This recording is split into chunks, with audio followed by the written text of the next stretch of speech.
안녕하세요. 예수비전 성결교회 안희한 목사입니다. 지금 대한민국이 위기라는 것은 누구나 다 알고 있죠. 국가 부채가 1000조 육박을 했고요. 내년에도 슈퍼 예산 세우죠. 600조.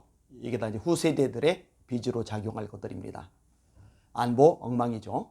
외교 국제적으로 망신을 당하고 있죠. 헌법에 보장된 자유들 다 짓밟히고 있어요. 종교의 자유 짓밟혔죠. 표현의 자유 짓밟혔죠. 집회 결사의 자유 다 짓밟혔죠. 방역을 가지고 통제하는 나라를 만들어가고 있습니다. 예배가 또 얼마나 탄압을 당했습니까? 교회들이 또 얼마나 무실당하고 혐오 집단으로 취급을 당했습니까? 정상적인 구석이 하나도 없는 대한민국의 상황입니다. 아무리 생각해봐도 한 줄기 빛마저 보이지 않을 만큼 암담합니다. 주민자치기본법, 악법이잖아요. 교회 폐쇄법안, 감염병 예방법, 이름은 근사한데 교회를 탄압하는 법안이죠. 사립학교법 개정안, 모자보건법 개정안, 다 악법들이잖아요. 차별금지법, 여기도 두말할 여지가 없는 거고요. 이런 상황에서 도우심은 하나님밖에 없다. 이게 결론입니다. 그래서 하나님이 도우시려면 간단합니다. 하나님의 백성들이 철저하게 회개해야 됩니다. 하나님 말씀하셨어요. 내 이름으로 일컫는 내 백성이 그들의 악한 길에서 떠나 스스로 낮추고 기도하여 내 얼굴을 찾으면 내가 하늘에서 듣고 그들의 죄를 사하고 그들의 땅을 고칠지라. 사실 요나 한 명의 불순종, 죄악 때문에 요나가 탄 배에 있는 모든 사람들이 고통을 겪었어요. 주님의 백성들이 하나님의 교회가 바로 서고 말씀대로 순종하고 본질을 집중하고 그리고 본연의 사명에 충실했더라면요. 이 대한민국도 하나님이 보호하시고 지켜주십니다. 결국 근본적으로 따지고 보면요, 이 교회의 죄가 가장 심각한 문제가 되고 있는 겁니다. WCC, NCK 얼마나 심각합니까? 배교 집단이잖아요. 근데 끊어내지 않고 있잖아요. 황금 만능주의 얼마나 심각합니까?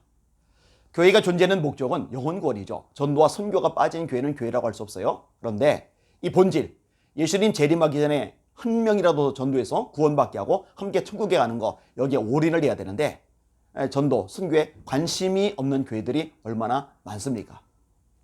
깨어서 기도하라고 말씀하셨죠. 사실 성경에서 말씀하고 있는 죄는 하마르테아라는 단어를 쓰는데 관역에 못 미치거나 빗나가거나 넘어가는 게 죄예요. 다시 말해 성경에서 깨어서 기도하라고 말씀하셨는데 깨어서 기도하지 않으면 그것도 죄입니다. 사랑하라 하셨는데 사랑하지 않고 미워하면 그것도 죄입니다. 이런 식으로 하나님의 말씀에 어긋난 것들이 한국 교회 안에 얼마나 많이 들어와 있는지 몰라요. 그리고 목회자들의 죄악 역시 심각합니다. 하나님의 말씀을 가르치고 성도들에게 본이 되고 예수님의 형상을 닮아가야 될 목회자들이 그렇지 못한 것, 이거 처절하게 회개해야만 합니다. 그래서 하나님 앞에 기도하던 중에 회개밖에는 길이 없구나, 이런 감동을 강력하게 받았고, 그래서 송촌 장로교회 박경계 목사님과 더불어 대한민국 회개대성회를 계속해서 진행해 나가고 있는 겁니다. 1차는 송촌 장로교회에서 진행을 했어요. 전국 각 지역에서 많은 사람들이 모여서 함께 말씀 듣고 눈물로 회개하면서 기도하는 시간을 가졌습니다. 2차 대한민국 회개대성회는 대구 서문교회와 광진중앙교회에서 진행이 되었어요. 하나님의 큰 은혜가 있었습니다. 이제 3차는요, 은평제일교회에서 진행을 합니다.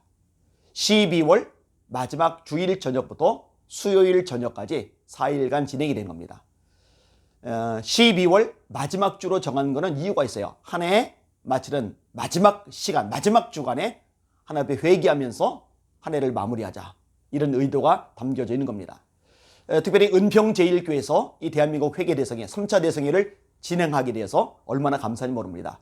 우리 심화부 목사님은 예배에 목숨을 건 분입니다. 코로나 걸리셨고 또 이런저런 힘든 과정을 겪으시면서 거의 죽을 위기에 놓으셨었죠. 40kg까지 몸무게가 빠졌었죠. 그 정도면 사람이 못 삽니다. 하나님의 기적으로 다시 살아나셨어요. 부활의 능력을 경험하셨어요. 아직도 호흡기는 꽂고 계시지만 설교하실 때는 호흡기 빼고 설교를 하실 수 있을 만큼 기적적인 회생을 경험하셨습니다. 앞으로 점점 더 나아지리라고 생각합니다. 그리고 WC 이 부분에 대해서도 결사적으로 반대하시는 분이 또 심화부 목사님이시고요. 이런 은평제일교회에서 마지막, 올해 마지막이에요. 내년에는 다시 시작하지만 올해 마지막 대한민국 회개대성회를 열 수 있게 돼서 얼마나 감사한지 모르겠습니다. 여러분이 기도하실 때 심화보 목사님의 회복을 위해서 꼭 기도를 해 주시기를 바랍니다. 강사는요, 첫날은 제가 말씀을 전합니다. 둘째 날은 예자연 실행위원장 박경배 목사님이 말씀을 전해 주십니다. 워낙 잘하시니까 더 이상 소개 안 드려도 될 것 같아요. 그리고 화요일에는 황성은 목사님이 말씀을 전해 주십니다.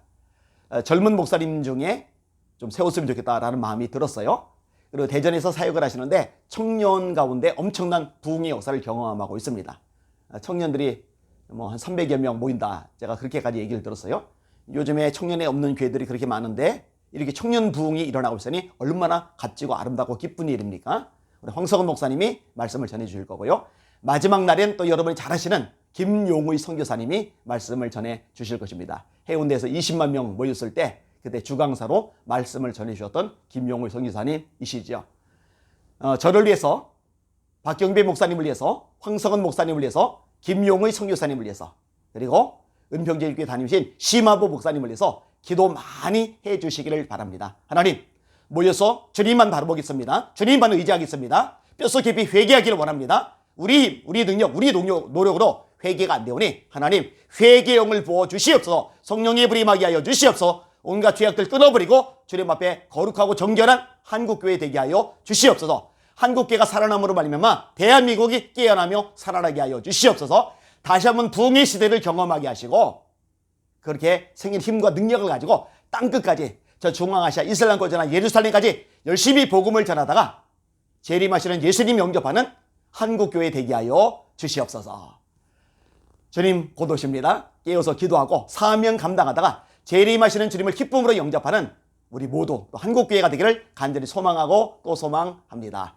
날마다 주님 바라보고 주님의 이름으로 전진하고 승리합시다. 할렐루야.